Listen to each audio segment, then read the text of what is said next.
All right, I'm Farrell Byer, and I'm your newest executive director, and I've been on the job here a couple of months. And I've had an opportunity to meet most of you face to face, and some of you on the telephone. And I asked Jim, because he's been here, I think, for the duration that we usually did the intros around the room, so he's going to put me to the test. I'm going to go around the room and introduce you, and that's going to help me. And this is Cindy, correct? That's right. With Christian Care Center of Catawba. And this is Taylor Smith with Verizon Wireless, and Michael Tull from Patty's, and Joe Gray from Lakeland Funeral. Keith's got his name tag there. Everybody knows Tribune Food Giant. And Sally from Cole Lumber, and Cindy Westerfield from Cindy, correct? Right. Cindy was just interested in coming to see what this was all about. Wait a minute. I know it wasn't on my name. I told you it was name. Joanne. Yes. Regional Glass, and I've talked to her as much as I have anybody. I've been by there. And Cindy Wheaton, correct? And Wade White, and Justin Ladd, and Kim Shoulders. From Rivers Bend, from Rivers Bend Retirement Community. And Jerry, the Travel Leaders, and Greta now with the Herald Ledger, and Kelly with WABJ. Okay, all right. We've got what I hope is, or know is going to be an interesting program for you today. On Murray State, we have Gina Winchester and Chris Aldridge. And Gina is with the Office of Regional Outreach at Murray State. And Chris is actually the District Director for the Small Business Development Center at Murray State. And what I asked them to do is come tell us what they can do for us. So it's all yours. Thank you, Farrell. I'm going to start, as you said, my name is Gina Winchester, and I have the honor of working directly out of the President's office now with an Office of Regional Outreach. But as I told him upon coming in this morning, I am a Murrayite. I was born and raised in Murray. I was also one of those individuals in Murray that swore I would never go to Murray State University, swore I'd never live in Murray all my life, so my motto is never say never, because good things do happen, even if you don't think so. But I have been blessed. I have 2 degrees from Murray State University, an undergraduate in Business Administration and a Master's in Communication, Organizational Communication, and I have worked both on and off campus in my 20-plus years, career tenure. One of the things that I did that I think really speaks to what I'm doing now is my first official job out of college was working for the American Heart Association. And I covered a 15-county territory. My office was actually in Paducah. I lived in Murray, and I covered 15 counties and worked with our volunteers, doing programming, doing fundraising, just promoting the American Heart Association across the region. And I absolutely loved that job. Would probably still be doing that job, but life happened. Got married, I had a kid, and I couldn't put 750 miles a week on my car and raise that family, so I was fortunate at that point to come back to the institution, and I worked in what is now Career Services, which used to be the placement office, for about 13 years. So I worked with our graduating seniors, helping them connect to businesses just like yours across the region. And so since he said, tell us what you can do for you, if you have a need for any students, whether they be graduating seniors or interns, students who are looking for part-time and internships during the summer jobs, we do still work, or I still work very closely with the Career Services Office to help those students. So even though that's not my official job now, I still have a passion for that, and I work with a lot of our students in that regard. But in 2006, the Council on Post-Secondary Education, which is our governing body, came out, actually they went to the legislature and asked for funding to start something called regional, or stewardship and outreach is what they call the initiative. And this funding was basically given to all the state public institutions, minus UK and U of L, because they are deemed as our research institutions for the state of Kentucky. So everybody was given outreach funding through a grant, and we were to take that money and to take the resources of the institution and to put them to work in our service region. So on the little brochure that I handed out, as well as the big flyer, colored flyer, you can see that our service region for Murray State University encompasses 18 counties. From Henderson straight down to Christian, and everything west is the territory that I now cover as a liaison for the institution. As I mentioned, I am a direct report to the President's office, so a lot of what I do is PR in nature, because I am out into the communities, into the region, working with regional leadership. I work with mayors and judges and chamber directors and superintendents and anyone who might be able to tell us what is going on in that community and what their needs are. Because it's then my job to take that information back internal to the institution, and then if there is a way to connect our resources, that is my job. So I have done everything from work with City Council on a wastewater treatment program. We obviously have the Hancock Biological Station there. That we have experts on campus, faculty who are experts in that field, so it's just a matter of connecting those dots and working with those individual communities. We've had requests. A lot of the requests, a lot of the project work that we've done has been through what I call the K-12 initiative. So we have a lot of school systems who have come and said, we need help with ACT preparation, or we need help teaching Shakespeare in our schools, or we want to get kids excited about science and engineering. What can you do for us? So a lot of the project work that's highlighted in this spotlight that's in front of you has to do with some of those projects that we've been able to fund, and we've been able to work directly with our faculty, staff, and students on campus to take that out into the community and out into the region. We've had requests from nonprofit organizations who said we need help with capacity building or recruiting volunteers or whatever. And we have a huge nonprofit leadership program on campus. So it really is my job then to just be able to connect those dots. So I am here really just to let you know that the office exists, that if there is a need within your community that you have identified, and that there might be something in the way of a resource that the university can provide, whether that be financial through a grant, whether that be intellectual capacity, faculty with expertise, areas of expertise, or student help. That is my job to connect those dots and then to help you as an individual find those resources and to utilize those resources out in the region. So in addition to my office, we also have a couple of other offices on campus that encompass kind of that same service territory. The Regional Innovation Center, which works with businesses who are trying to get up and running, something new and innovative, and the Small Business Development Center. And we happen to now all be housed in the same location, which is in Heritage Hall on campus.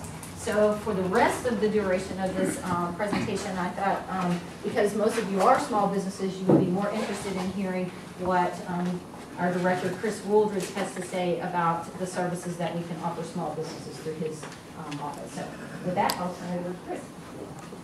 Thank you, Gina. Thank you, Farrell. Thank you all for the opportunity to come speak with you this morning. Gina is here for a number of reasons. One is to give the high sign if I start talking very quickly. So I'm highly caffeinated and on cold medicine. So, it sounds really well. It sounds good to me. But if you can't understand me, please raise your hand and let me know. My name is Chris Wooldridge. I'm the district director of the Small Business Development Center at Murray State University. It's a pleasure to be here, and I appreciate the opportunity, especially the weather that you guys brought in just for our benefit. It's been not quite the vortex I think we had 2 weeks ago.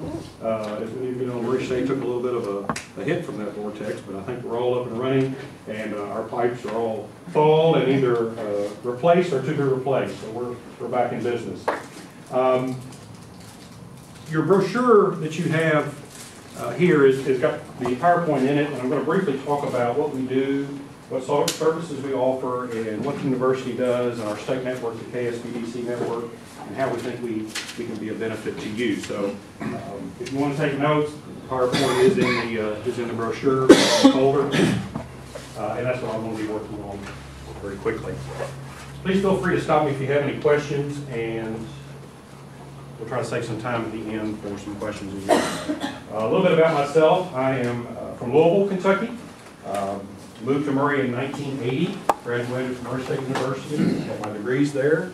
My wife is from Murray. And, I'm sorry? Oh, cool.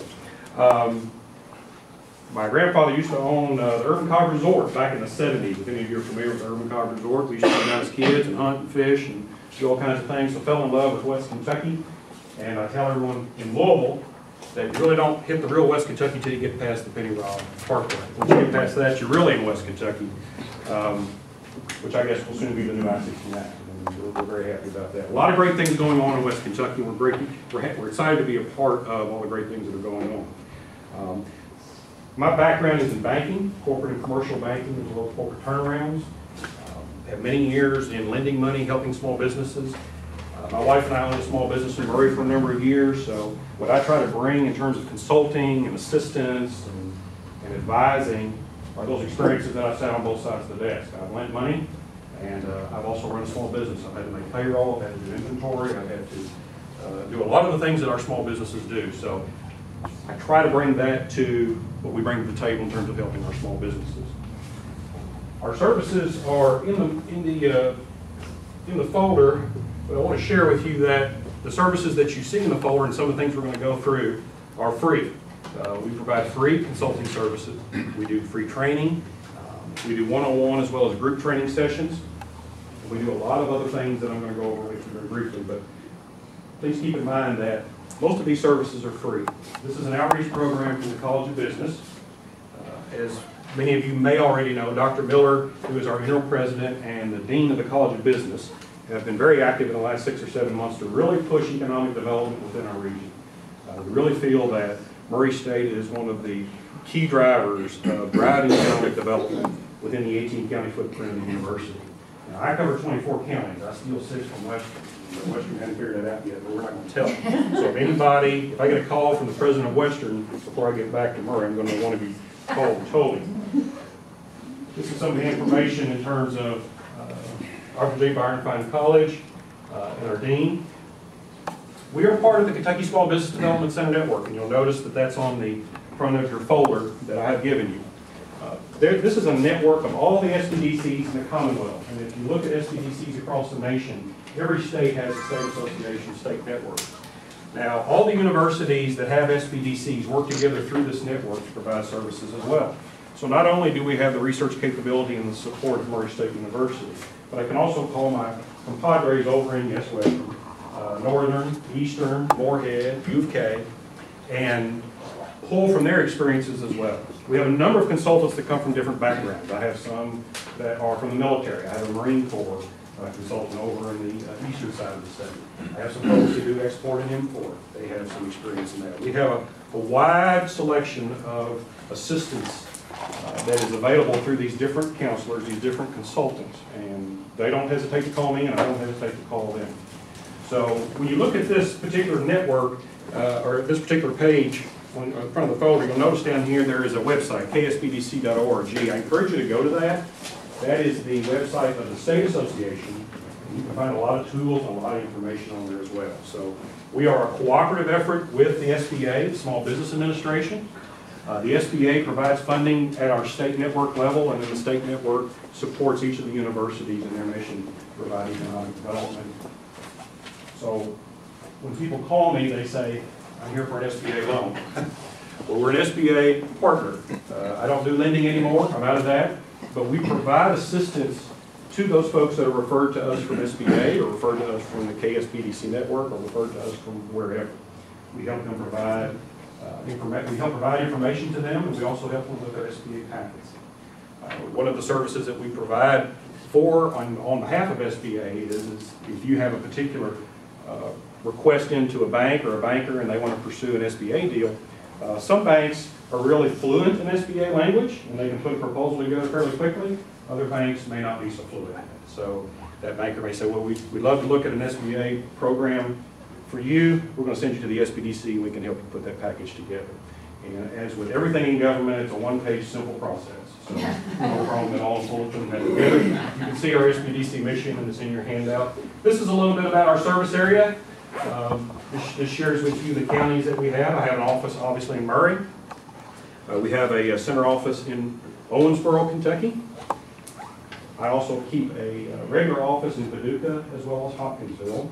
We service that area out of the Marine office, and then we service Madisonville and Henderson out of the Owensboro office. So we have quite a number of counties to traverse. And I do consider this the real West Kentucky. These are our regional partners. We're always looking for opportunities to partner with those folks who know of those folks that need help. We're always looking for how can we present information, how can we get one-on-one consulting time, how can we get industry consulting time, how can we help the folks within our region. And being small businesses, as Gina said, we have two programs at Murray State House and Heritage Hall. One is our Small Business Development Center, and the other is our Innovation Center. Our Innovation Center is actually a program under the Kentucky Cabinet for Economic Development, and they work with innovations and new technologies and everything from new light bulbs to how to convert switchgrass to fuel. They work with patents, et cetera. They're kind of new, cutting-edge type of stuff. We work with more traditional businesses, one-on-one with business plans, and et cetera. So out of those two programs, we feel like we offer a pretty well-rounded service to the region, whether you're trying to develop a patent or whether you're trying to buy a grocery store. Whatever it is, Murray State's there to assist you with our respective networks. So we're always looking for partners and who we can play with. Chambers of Commerce tend to be general, very good fits for the SBDC because that's where most small businesses are located in terms of a particular community. Most of those businesses that are members of Chambers of Commerce are the ones that are looking for those resources as well. We try to bring value to those chambers by saying, here's something that we can do for your members. We can meet with them. And they are easily identifiable by those chambers as these are folks in particular industries. These are the questions we're getting as an advocate for our businesses. And I always encourage our small businesses to join our chambers for that reason. We also play very well with economic development corporations. We have partnerships with our ads, the Payroll, the Purchase, and the Green River. And then you'll see some of our internal partners that we have, Town and Gown, obviously with Gina, and then our Innovation and Commercialization Center.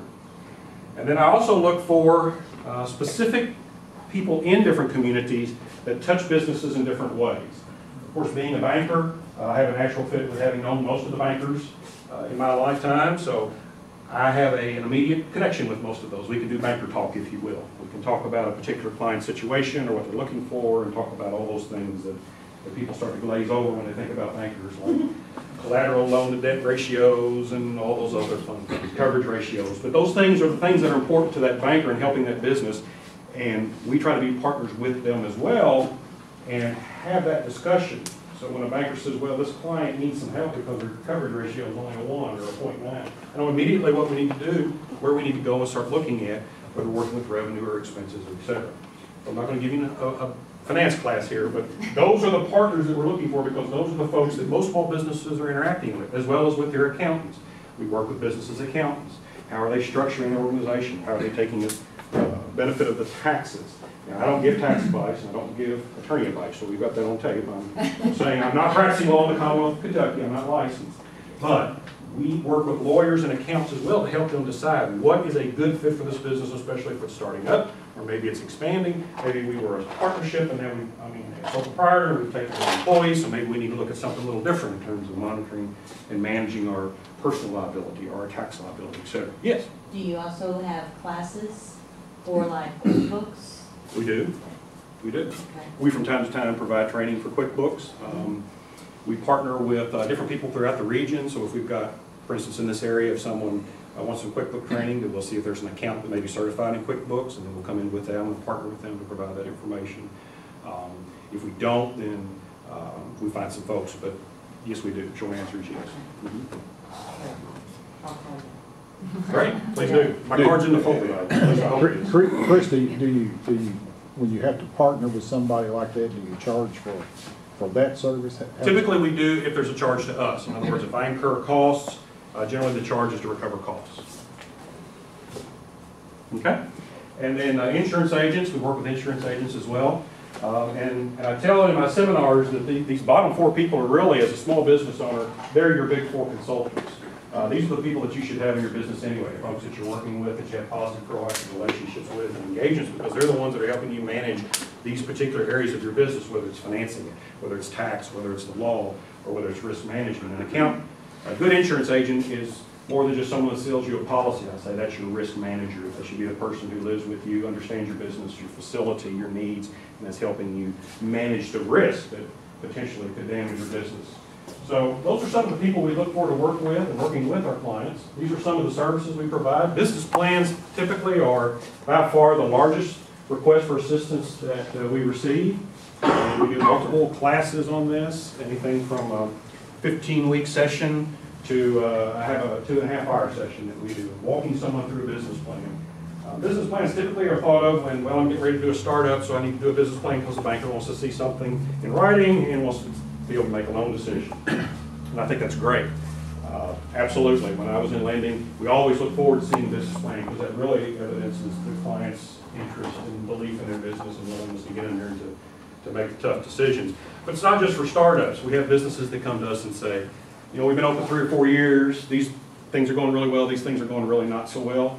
And we sit down and we walk them through a process, through what's their location, where are their customers coming from, what's their marketing, and then we do some financials, what's their break even, what are their projections, et cetera, et cetera. So we put them through that. We do some market planning. We can assist with a client in looking at how they're marketing their services, or marketing their products. We do industry research and market research. We have a number of assets on the university's disposal, as well as through our Kentucky Small Business Development Center network. We can pull industry reports that give us ideas of what's happening in a particular industry, what's the typical structure of this particular business. If any of you are familiar with baselining or typical industry numbers, like what's a typical profit margin for a particular type of business. That gives us a starting point to say, well, if you're in a business or, for instance, you're starting a business and your projections show that your gross profit should be 50% of your sales. Is that realistic? Does that industry support that? Now, that's a starting point, not an ending point. But if our client is looking at 50% and their projections are based on that, and the industry is saying, well, really only 10% goes to the profit line, we're going to have a starting point to say, let's start looking at this and making some assumptions. That's just an example of some of the services that we provide from market research. For bigger companies, companies that warrant it, we have a geographic information system, a GIS system at the university, which you may be familiar with. I think the ads in the region generally have GIS services as well. Dr. Fred Miller runs that program through our College of Business, and basically he drops a pin, and forever how many miles we want to go out, we can tell a whole lot of demographic and psychographic information, how many clients are in a particular area. So if you go through a business plan, and your particular business plan calls for folks of this particular age, this particular income, you drop a pin and say how many people live in that area. And we can say, great, now do our assumptions for revenue generation make sense? Feasibility studies, we do some feasibility studies. If you're not familiar with it, basically a feasibility study is something that you work through to decide if this makes sense to even begin it. Larger projects generally require a feasibility study. Some grant programs for bigger projects, if we're working with maybe a client from an EDC that says, hey, listen, they're going to apply for a grant, but they need a feasibility study. We can work with them on feasibility studies. Everything from what does the roadway, what do the road beds hold, is there air support, is there highway support? Won't bore you about a feasibility study, but we do provide those. Cash flow planning, probably something near and dear to my heart. When I was in banking, that was one of the most important things we looked at was, does the business cash flow? And it's kind of similar to our turnaround assistance, which is the bottom item there. Looking at a business's cash flow from day to day, week to week, month to month. Most businesses, well, I will say all businesses survive based on cash flow. It's not so much profits as it is cash flow. And I won't get into my cash flow seminar because I'm pretty passionate about making sure business has cash flow because that's the lifeblood of a business. We sit down and work through business month to month, week to week, whatever time period. How are you struggling? I have a lot of clients that come to me and say, I've got sales, but I have no cash in the bank. Well, that tells me a lot of things right there. And we go into a cash flow analysis and we do some plans that help them generate positive cash flow for the business. Financial statement analysis, you can't deal with a banker without dealing with financial statement analysis because we just live and breathe it. We're almost as bad as accountants. We want to look at financial statements, whether it's a projection, whether it's a historical, because that financial statement for that particular year, for that particular quarter, or for that particular term tells us a lot about the business. Because those financials are a business owner's dashboard. It tells them if they're running out of gas or not by looking at their checking account. It tells them if they're overheating based on their debt-to-income ratios or their debt-to-worth ratios. So financial statement analysis is something that I have done for a number of years, and I do that with our clients because we can do trend analysis, we can do ratio analysis, and that becomes a starting point also for conversations. Where is your business? Where is it in comparison to others? What do we see happening? Okay, is it growing? Do we have a brick wall we don't see coming up? Is there a train coming? It's those things that help give us some warnings or some positive supports for our business. Strategic planning for businesses of a specific size, usually 15 to 20 employees or more, especially a business that may be looking to expanding. We do some strategic planning, which is a pretty long process, but it's a very, very effective process. We have an individual that's on my staff at Murray State who comes to us from a manufacturer who is actually Six Sigma trained and does strategic planning, and we have rolled out strategic planning. So if you know anyone that's seriously looking at how do we plan our growth, how strategically are we going to move our business forward, we'd be happy to talk to them about those services as well. And then turnaround assistance, which I alluded to earlier. That's a situation where we've got a client that's struggling, a business that for whatever reason is it's not profitable, or it used to be and now it's struggling. We go in and try to figure out what's wrong with the business. Are sales falling? Have costs increased? Have we grown outside of our ability to provide products or services? Have we expanded without the ability to drive that product or service capacity? Whatever it is. We try to get in there, pull it apart, fix it, put it back together, and try to find out if there's a way to turn that business around and make it profitable and positive. I want to give you some old information here. Return on investment, SBDC, for every $5 that is invested in our, for every dollar invested in our program from state and from federal dollars, from the university and from the SBA, we return $5 in value to the businesses. So the consulting, some of the consulting we offer for free, some of that's $2.50 an hour, no decimals. So I come from a consulting background in banking, and very excited about being able to help those small businesses and provide that consulting, especially for turnarounds, that really puts those assets and that information out for small businesses to be successful. There are some small business facts. Yes, it is 2014, it goes to 2010. I did hear that we now have 2012 information coming from the government. So hopefully I'll be able to update this slide, but you can kind of see some information there in terms of small employers and large employers from a Kentucky standpoint. Typically small businesses from an SBA standpoint consideration are any businesses that have fewer than 500 employees and generally less than $10 million in sales. That takes basically 98% of the businesses in true West Kentucky. So we don't have any trouble really. We never run into situations where we're bumping up against some of what SBA limits us on. Small business facts.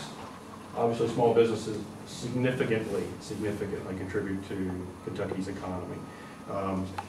We're looking at a state that is very rural in a lot of areas. We have concentrations in the center of the state along the I-65 corridor of some larger corporations and larger businesses and larger density in businesses. But throughout the state, generally speaking, we're a small business state. It's all about our small business and our small entrepreneur. As you can see the numbers there, nearly 97% of all employers fall in this. With small businesses, almost 340,000, 2010.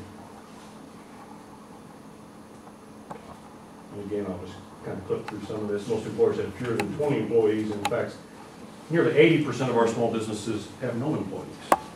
And that's a kind of an interesting fact. Sometimes I get questioned on that. We have a lot of small businesses that really don't have any employees. It's just a one-man or one-woman shop. And they're just trying to figure out how to sell whatever it is they sell and pay as the least amount of taxes as they have to, do everything as legal as they can, and be successful. And we like to see that, see those folks be successful and hopefully hire employees and help our economy. Again, I don't want to take up too much time because I know you guys have some other business as well. But we just want to put that information out there for you so that you can be aware of what those services are that can help our small businesses. And as you can see, does anybody here have more than 500 employees or more than 2 million in sales? Would you like to have more than 2 million in sales? Sorry, just kidding. I will tell you too that one of the initiatives that we have out of this particular office, or some of the initiatives that I'm driving, is we have an opportunity in West Kentucky to be one of the biggest growth areas in the nation based on what we're seeing develop down in the Panamanian Canal and with the potential for import-exporting. If you've been keeping up with that, I think you'll know that, or you will know that there's a lot of work going down in the Panamanian Canal to expand it to be able to take trans-Pacific cargo ships through those canals. And that's going to be kind of we get to cheat because they're going to dump them right in the Gulf of Mexico instead of having to go all the way around and come up north. And then our ports in the Gulf have to compete with Savannah and Charleston.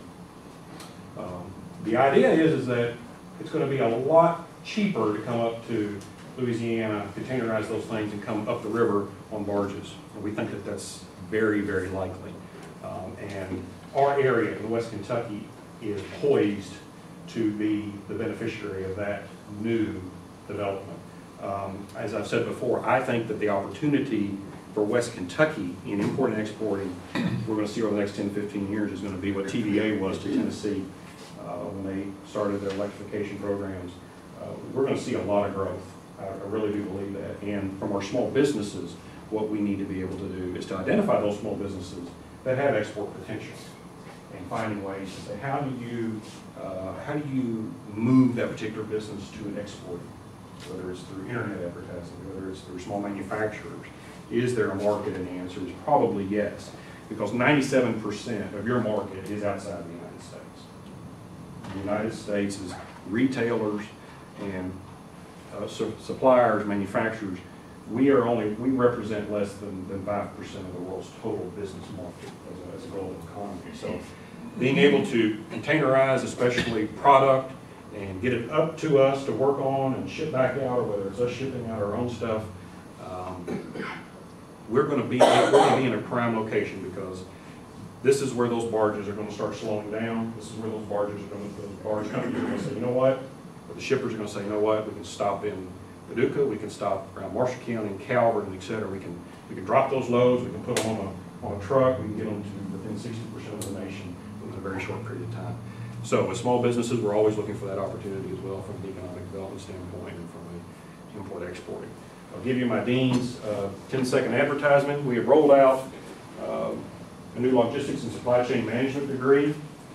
This is building on West Kentucky Community Tech College, which we're a proud partner with, working with them on their marine program, taking a 2-year program and growing that to a 4-year program. I won't spend a lot of time on that, but this is geared toward our import-exporting. So the university is looking at not only from how do we support small businesses and economic development, but also how do we, from an academic side, say how do we help grow the region. So this is just one of those areas that we're stepping out.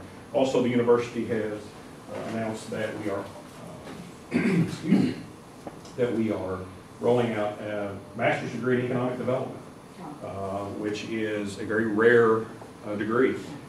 There are probably 5 universities, I'm told, in the nation that actually have the degree type program that we're going to roll out.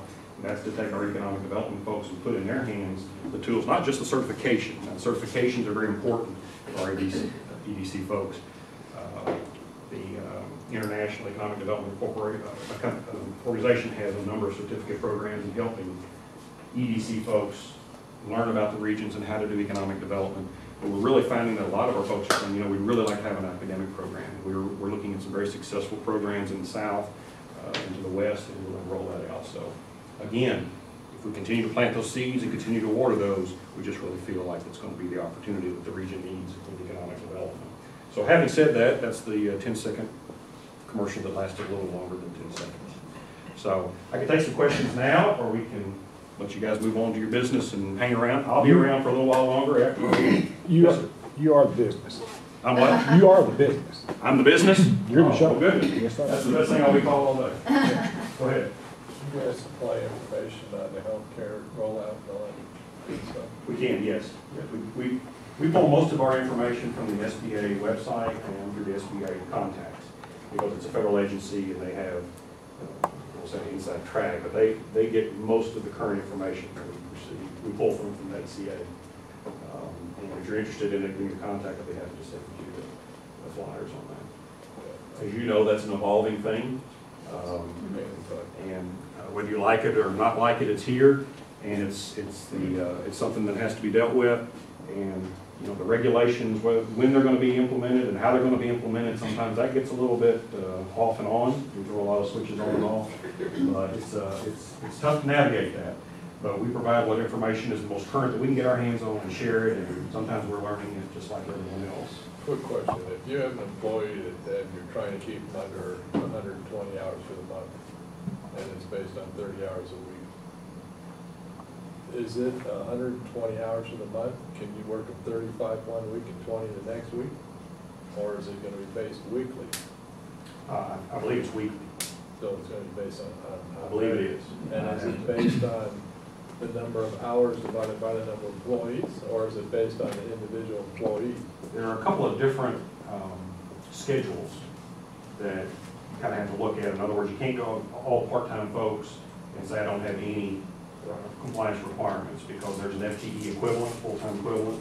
So even if you say I'm going to take my entire workforce, we're only going to work on 29 hours a day, and they're all part-timers, there's a rule in there that says you're going to take all those, you're going to compress them, we're going to get an FTE equivalent, and if you're an FTE equivalent over 50 or whatever the magic number is, then it does comply to you whether they're part-time or not. So But is that, are you scheduling that one employee and working him less time, or is it gonna be, somebody said that you take the number of hours worked for the month and divide it by the number of employees, and you come up with the average for everybody, I have to look to be sure.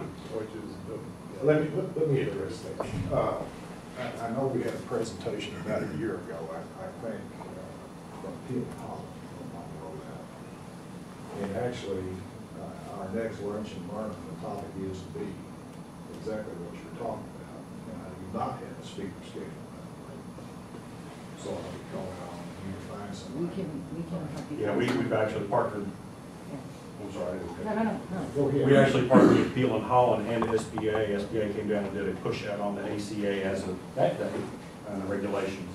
And Peel and Holland actually does a very good job in presentation. So if you need contact information, I actually. Yeah, Greg Carlton's who we had last year. Greg's good, and then there's a young lady that also does the presentation, and they do a very good job. That is actually on the agenda for February lunch and learn. So, Please contact me and let me know. Do what? Said, please contact Sure. me and let me know.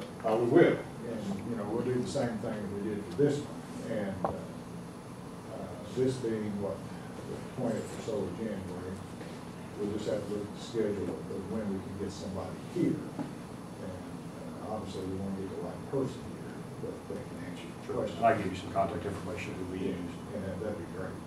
And if you want to give me your contact, I'll send you what we've got today on the ACA. But we actually had a couple of requests to do that, so it will be on next month's agenda. Well, last year when I was doing all this stuff, the people who gave me the most information was representatives of the state restaurant association. Gave the best seminar with the most up-to-date information at that time. It's changed now, so You're in a restaurant here. yes, I own patties. Oh, yeah. You should have my picture hanging up on your wall. Sorry, didn't mean that. Well, I've got a package store too, I'll say. No, I'll tell you, because I used to have a traveling job, and I was in a town square restaurant somewhere in the middle of Iowa.